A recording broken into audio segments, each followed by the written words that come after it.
Hello，唔知大家咧有冇發現過咗嘅2024年嗰一年嘅時間行得特別快嘅咧？冇錯啊，因為地球已經進入咗揚升時期，所以由上年開始，時間會比以往行得快咗好多嘅。今年咧喺2025年係靈性大爆發嘅一年，如果我哋可以喺呢段時間捉緊呢一波能量，將佢融合並加以運用嘅話，我哋夢想顯化嘅速度就好似搭咗高速列車咁樣咧，飛咁快嘅。而要趕上呢一班高速列車，重點就係要同宇宙連結，打開我哋同宇宙能量之間嘅通道，接收宇宙強大嘅能量係最快最方便嘅捷徑。今日我會同大家分享幾個就連世界頂尖嘅千億富豪都會用到嘅古老智慧瑜伽手印，令到大家可以更加輕鬆咁樣連結到宇宙嘅能量。Hello， 大家好，我係 Veron 明慧，我係一位身心靈療癒師、潛意識顯化教練、臼井靈氣治療大師同埋金錢靈氣宗師。我每個星期都會分享唔同嘅方法，幫助大家更輕鬆咁樣實現夢想，活出你哋嘅理想人生。可以吸引到世界頂尖富豪都運用到嘅古老智慧瑜伽手印，究竟係一啲乜嘢嚟嘅呢？咁佢又有啲乜嘢個人之處呢？其實瑜伽手印呢，係我哋平時日常生活裏邊都會經常用到嘅，例如我哋表示感謝嘅合掌手勢啦，表示 OK 嘅 OK 手勢啦，其實都係瑜伽手印之一，而且咧佢嘅身影係遍佈各個宗教咁滯嘅。Mudra 手印，佢嘅意思係可以引發喺我哋潛藏喺內心深處嘅開心同埋愉悅感。而練習手印呢，係可以幫我哋增加我哋嘅幸福感同埋開心度嘅。點解呢？因為手印本身就係一個點對點打開宇宙能量大門嘅一個鎖匙，而呢一個鎖匙係可以直達我哋需要嘅能量核心。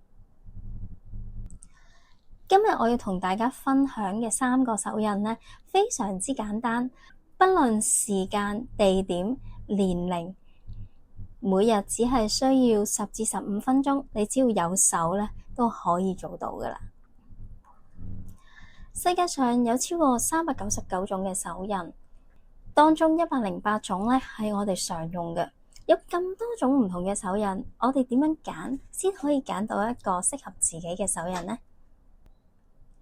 唔同嘅手印有唔同嘅功效，今日我就為大家推介3款我自己用過覺得好好同埋好有效嘅手印，而且當中有一個係同錢有關噶。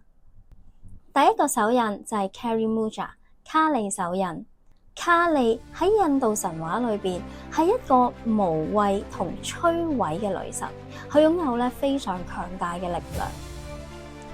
代表住勇往直前、無所畏懼嘅精神。我哋喺追逐目標同埋夢想嘅時候，往往都會因為對未來一啲未知嘅因素而產生不安。而且當我哋遇到機會嘅時候，亦都會因為害怕失敗同埋對自己唔夠自信而裹足不前，或者深深放棄。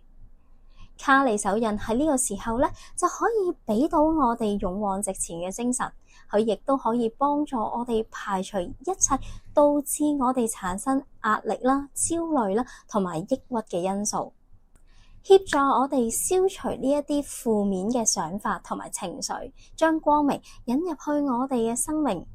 令到我哋活得更加輕鬆自在，變得更加積極，將我哋嘅注意力專注喺創造同埋一啲正面積極活在當下嘅力量。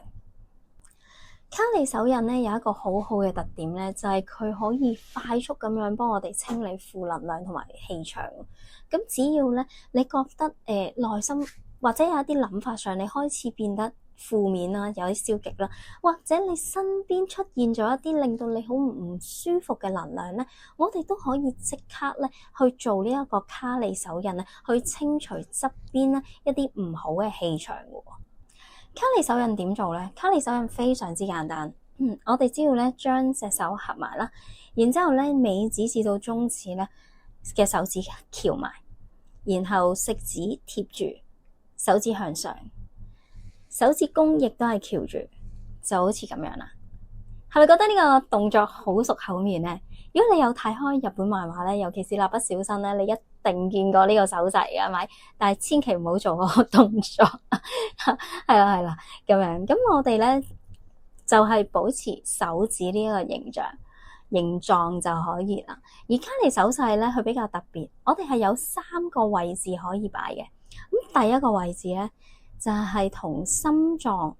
形成一個水平線。咁但係咧就稍稍離開身體，唔好太貼心臟嘅位置。呢個係第一個動作啦。咁第二個動作咧就我哋可以雙手伸直，將指尖舉高個頭，保持呢個姿勢。OK， 咁呢個係第二個動作。咁第三個動作咧就係我哋隻手舉高好攰啊嘛，係咪？我哋就可以咧放喺咁樣。然之後咧，放喺我哋大髀嘅位置，手指咧係近我哋嘅恥骨附近。咁呢3個動作咧，你揀是但一個動作做都得噶啦。咁揀一個你自己覺得舒服嘅姿勢去練習就可以。咁每一日咧，你可以朝頭早起身同埋臨瞓之前咧，各做10至15分鐘就可以噶啦。喺你練習呢個手印嘅時候，最好咧，我哋可以配合埋一個1:2嘅調息呼吸，吸氣係1，呼氣係2，即係咩意思咧？就係如果我哋吸氣嗰下係用5秒嘅時候，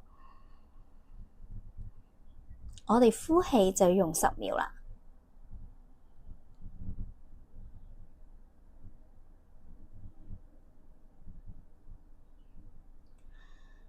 佢嘅比例係1:2，呢一個呼吸好有效咁樣幫我哋將身體裏邊嘅毒素啦，同埋一啲負能量咧，通通排走嘅。而喺練習手印呢一個期間咧，我哋可以配合埋冥想一齊去做嘅。咁冥想我哋有分2種嘅，一種咧就係保持你嘅目標達成，另外一種咧就係乜嘢都唔諗，我哋只係感覺個能量，專注喺我哋嘅呼吸上邊，去慢慢感受呢一個能量帶俾我哋嘅感覺就可以啦。第二個手印咧，就係大家都好中意同錢財富有關嘅手印，就係 Kumbhara Mudra 區比羅手印。有啲難讀呢個字，係啦，冇錯。呢個手印咧，我自己都好中意嘅，因為佢已經幫我實現咗好幾個我嘅財富目標噶啦。咁咧嗱 Kumbhara Mudra 咧，佢就係一個點對點連接財富能量、宇宙嘅財富能量嘅一個鎖匙嚟嘅。當你練習 Kumbhara Mudra 嘅時候咧，即係同宇宙發出一個信號，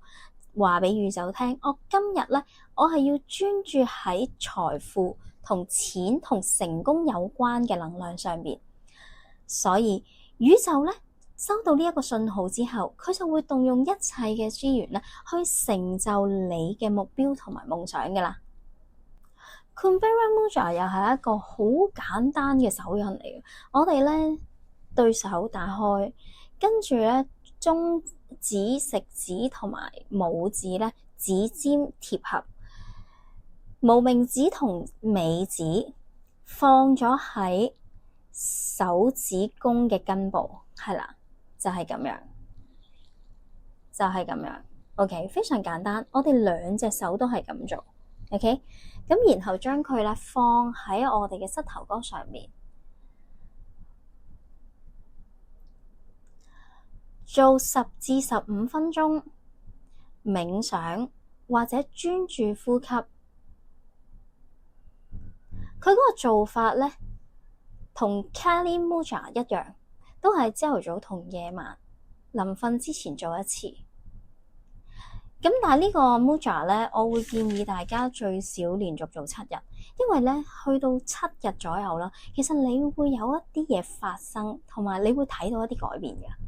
呢個係我自己過來人嘅經驗嚟嘅，所以我都建議你哋最少要連續做7日。第3個手印就係 Purata Mudra 生命力嘅手印。呢一個手印咧，我係非常之強烈建議大家要練習多啲嘅，因為點解咧？佢係一個會激發我哋好多源源不斷嘅創意同埋增長智慧嘅一個手印嚟㗎。而喺我哋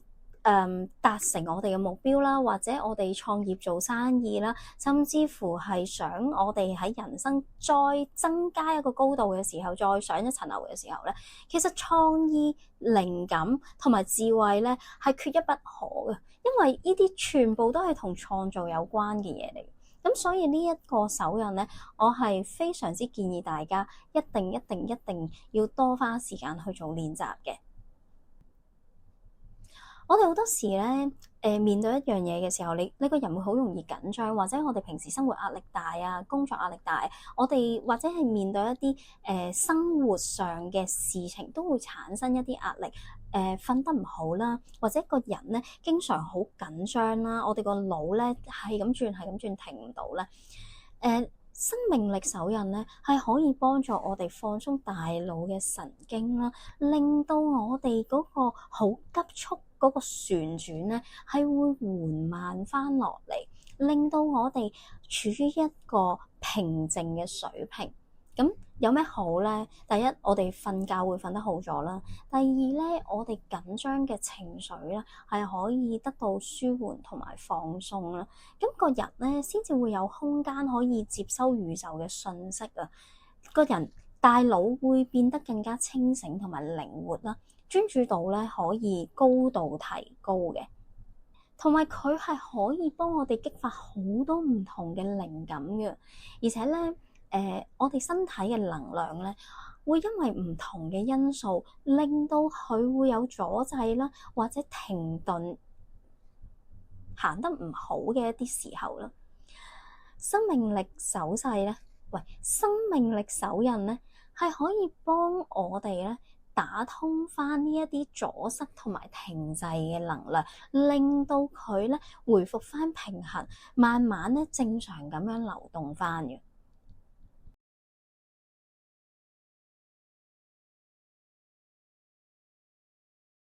生命力手勢咧，係我哋經常性會見到一個手勢嘅。點樣做咧？就係咁樣啦。OK，就係 OK 啦。咁我哋咧係要兩隻手一齊做，然後盤腿，然後放喺我哋嘅大髀度，保持緩慢嘅呼吸。然後就開始你嘅冥想，或者咩都唔諗，專注喺自己嘅呼吸上邊，10至15分鐘就可以㗎喇。係咪非常之簡單呢？同埋咧有一個特點咧要同大家講，做所有嘅手印咧，我哋嘅背脊都要挺直嘅。因為咁樣咧，係話俾宇宙聽，我哋一個態度就係，我哋有能力係可以承接到宇宙俾我哋嘅能量，同埋我哋已經係 ready 好去接收宇宙能量啦。咁所以你咩姿勢坐，盤腿好，坐喺張凳上邊，隻腳擺喺地下都冇問題，只要我哋個人個背脊伸直就可以啦。講翻呢個 Purata Mudra 先，正所謂咧，定能生慧。當我哋咧個人足夠平靜同埋穩定嘅話咧，其實我哋有大量嘅空間可以接收到宇宙俾我哋源源不斷嘅訊息。其實宇宙不斷咁樣俾緊訊息我哋，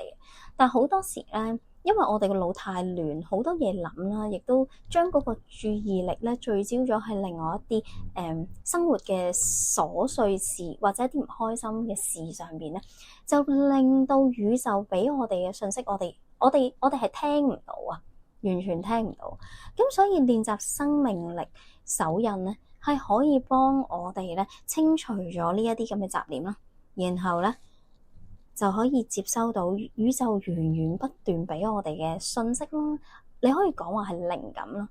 咁可以幫助我哋咧創造好多唔同嘅機會，例如賺錢嘅機會啊，你可能係識另一半嘅機會啊，或者係工作上面嘅機會啊等等啦。而且咧，我哋喺面對好多唔同選擇嘅時候，我哋有足夠嘅智慧去選擇一個對於我哋嚟講係最好、最合適嘅機會。而喺我哋賺到錢嘅時候，我哋擁有咗財富嘅時候，我哋有足夠嘅智慧點樣去留住我哋嘅財富，我哋辛苦得嚟嘅財富，兼且咧係唔好俾人哋呃咗去，而令到我哋嘅生活咧可以再更上一層樓。所以生命力手印咧係我極度推薦大家一定要練習嘅一個手印嚟嘅。當然 Canberra 財富手印都係非常之推薦大家去練習嘅啦。今日呢3個手印係咪非常之簡單呢？冇錯啊！手印咧係一個好簡單，但係咧好強大嘅一個工具嚟噶。所以咧，我會建議大家喺做每一個手印練習嘅時候咧，最少都要連續7日，你就會感受到佢嗰個能量嘅改變，同埋會有驚喜嘅。好啦，今日咧我就講到呢一度。如果咧你哋都中意呢類型嘅內容咧，請你喺我呢一條片下邊按讚、訂閱我嘅頻道，同埋分享俾你身邊嘅朋友啊！我係 Veron 明慧，我哋下一條片再見啦，拜拜。